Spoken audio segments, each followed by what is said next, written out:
भगवान परशुराम ने 21 बार क्षत्रियों को धरती से साफ किया। केरल स्थान का निर्माण उनके फरसा से हुआ। अपनी ही मां की हत्या कर दी। भगवान परशुराम से जुड़े वह सारे मिथ जो लोग आपको बिना किसी प्रूफ के बताते हैं, इस वीडियो में हम मिथ पर ही चर्चा करने वाले हैं। तो आपको हम पहले ही डिस्क्लेमर दे दें कि हमारे सनातन धर्म में अलग अलग किताबों में किरदारों और कहानियों के 3-4 वर्जन देखने को मिलते हैं, इसलिए किसी भी बात को आखिरी सत्य मत मान लेना। लेकिन हाँ, सनातन ही सत्य है। भगवान परशुराम की बात करें तो वो भगवान विष्णु के 6वें अवतार है। इनके पिता श्री का नाम ऋषि जमदग्नि और माता का नाम श्रीमती रेणुका था। भगवान परशुराम का जन्म पुत्रेष्टि यज्ञ से प्रसन्न देवराज इंद्र के वरदान स्वरूप हुआ था। चलिए आते हैं पहले पॉइंट पर। भगवान परशुराम ने 21 बार धरती को क्षत्रियों से खाली कर दिया। अब देखिए, अगर ये बात आज के समय में किसी से कह दो तो वह तड़ से पूछ लेगा कि जब भगवान परशुराम ने एक बार में सारे क्षत्रियों का सफाया कर ही दिया तो फिर क्षत्रिय दोबारा कहाँ से आ गए। देखिए, इसका जवाब यह है कि हर बार कुछ क्षत्रिय अपने पत्नियों या फिर महिलाओं के पास जाकर छिप जाते थे और भगवान परशुराम किसी भी महिला के पास नहीं जाते थे और इस वजह से छिपे हुए क्षत्रिय बच जाते थे। अदरवाइज जो उनके रास्ते में आता था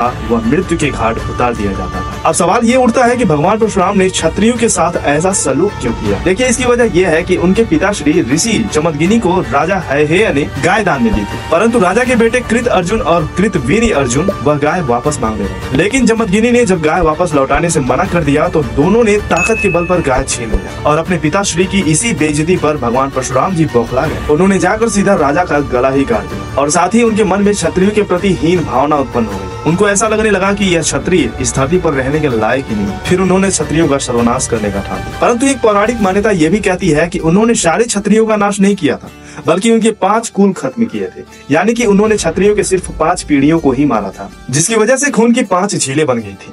चलिए अब आते हैं दूसरे पॉइंट पर।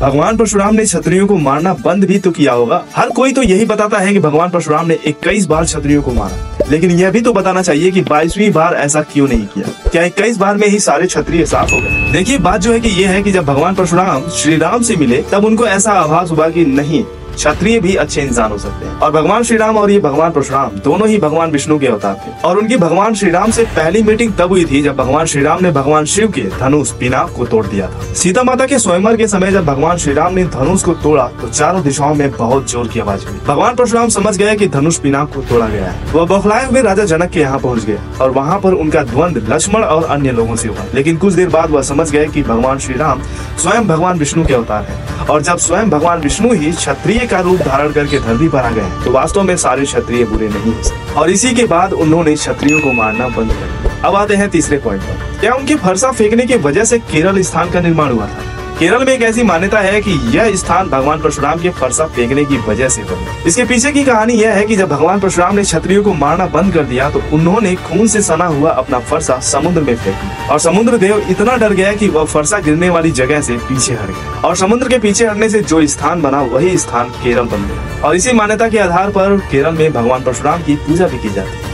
लेकिन कई जगहों पर इसी कहानी के उलट तर्क देखने को मिलते हैं कि केरल में ओणम पर भगवान परशुराम की पूजा होती है। लेकिन आपको बता दूं कि ओणम त्योहार मूलतः राजा बलि की याद में मनाया जाता है। ऐसी मान्यता है कि भगवान विष्णु ने वामन अवतार लेकर राजा बलि से जमीन दान में मांग ली थी और जब बलि दान में जमीन देने को तैयार हो गए तो उन्होंने अपने शरीर को विशाल करके एक ही कदम में राजा बलि का पूरा राज्य ही मांग लिया और राजा बलि ने दान में दे भी दिया और उनके इसी दानवीरता के कारण उनको अमर होने का वरदान मिला। और धार्मिक मान्यता के मुताबिक राजा बलि हर साल ओणम के वक्त केरल में आते हैं और उनके स्वागत में यह त्योहार मनाते हैं। अब इस पर तर्क ये है कि भगवान विष्णु का वामन अवतार 5वां अवतार है, जबकि भगवान परशुराम भगवान विष्णु के 6वें अवतार। और इसी से यह बात साबित हो जाता है कि राजा बलि का राज्य पहले से था और अगर उनका राज्य पहले से था तो जाहिर सी बात है कि केरल का अस्तित्व भगवान परशुराम से पहले भी रहा होगा। अब आते हैं 5वें पॉइंट पर। भगवान परशुराम ने अपनी ही माता को मृत्यु के घाट उतार डाला और अपने पिताश्री से ब्याह कर उनको पुनः जीवित कर। लेकिन कई जगहों पर इस कहानी के उलट तर्क देखने को मिलते हैं। एक बहुचर्चित कथा ये भी है जो लोगों को इधर उधर से सुनकर के ही पता होता है। हम पूरा बताने का प्रयास करते हैं। भगवान परशुराम के पिता श्री ऋषि जमदग्नि ने अपनी पत्नी यानी कि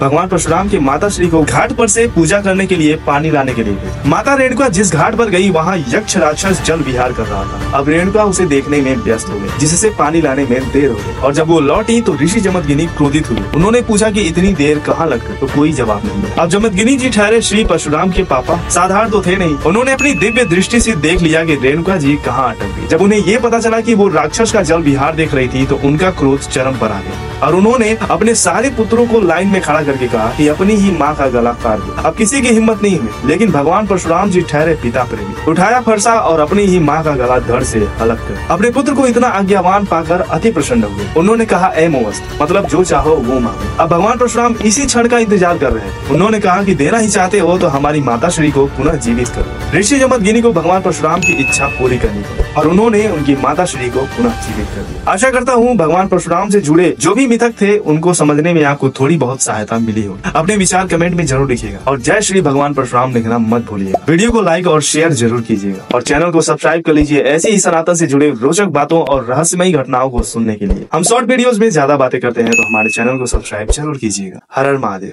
जय श्री राम।